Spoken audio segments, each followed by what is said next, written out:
బాగుండా మావా మంచి చోటు పట్టినావు కొండారెడ్డి. గోడౌన్ బాగుండదు. నువ్వేందే సరుకు మొత్తం నా గోడౌన్ తోలుకొస్తుండవా?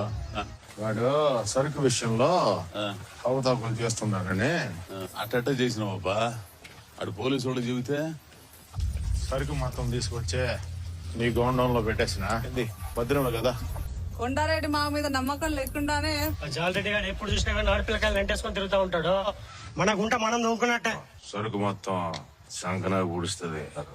నిజమే బావు.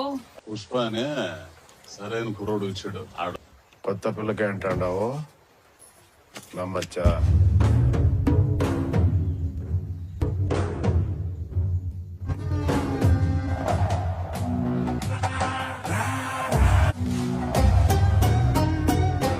ఇంకోసారి చెప్పేటట్టు లేదులే.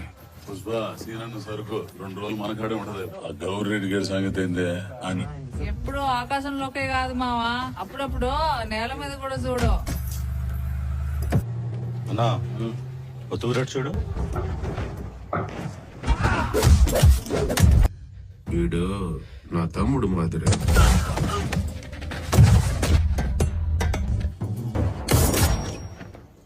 ఎతకపోయి అడవిలో పారేయండి. ఏంద్రా సరుకు ఇంకేనా ఉండదు? సరుకుని ఆ పని చెప్తున్నాడు. పోలీసులు రాత్రి నుంచి గుంట నక్కల చూస్తా ఉంటారా? కలిసి జాలని సంపొడుస్తాడు. ఆంధ్ర పూసేదాడా? భయం పెట్టిన భద్రంగా ఇప్పుడు దింపేసామన్నారు. గోడలో గుడ్ సైడ్ చేపాల చేత కూర్చున్నావు నువ్వు. ఎవర్రా కూలినా కొడుక? కొండారెడ్డి అన్న మాట్లాడతానంట. చెప్పనా సరుకు దాటిపోయి ఉండదు కదా. రాత్రి అంతా అంగిడి పెట్టుండే జాలే 200 కోట్లు దొరికితే మొత్తం మునిగిపోతావా? మంగళసీని మనల్ని నమ్మి మనల్ని కప్పు చెప్తున్నాడు. జట్టు కూడా తప్పించపా. ఒక్క దొంగ పోయిన పుష్పగడ ప్రాణం పోయినట్టే. ఈసారికి ఎట్ట మాచ తప్పించేదే.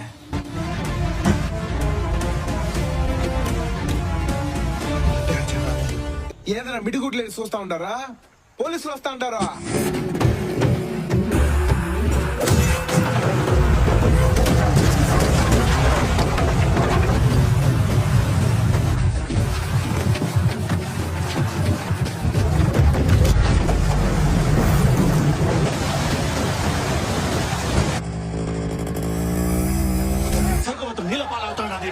మొత్తం పుష్పగోడు మీద తోసేయచ్చు. నువ్వు ఆడ సరిగదా?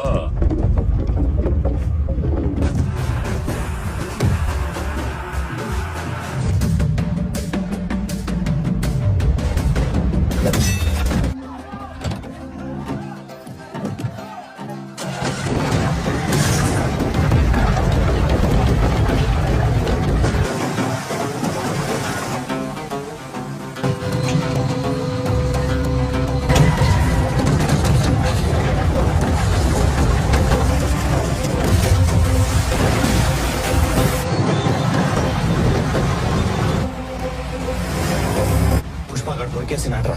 సీన నోడిని ఇంకా వదలడు. అవును,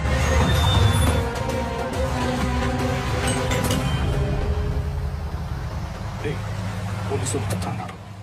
అన్నా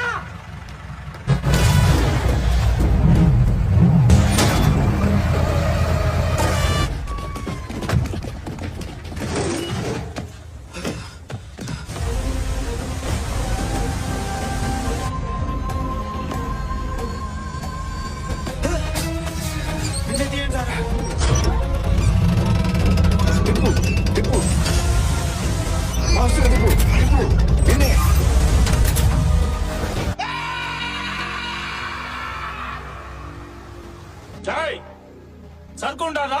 గోవిందప్ప సార్కి మనందరం థ్యాంక్స్ చెప్పాలరా పటాసా. సార్ కోపం వచ్చేలాగున్నది. సొక్కగా ఉండలేదా కాలర్ పట్టుకునికే? ఈ లోకం మీకు తుపాకీ ఇచ్చిందే, నాకు గొడ్డలు ఇచ్చిందే. కూడా ఇప్పుడు నేనే గెలిచిన. అవురా, నువ్వే గెలిచినావు. ఇప్పుడు ఎంత గెలిచావో తర్వాత అంతే ఓడిపోతావు. ఓడిపోయిన వాళ్ళందరూ ఇట్లాంటి సూత్రాలే చెప్తారు.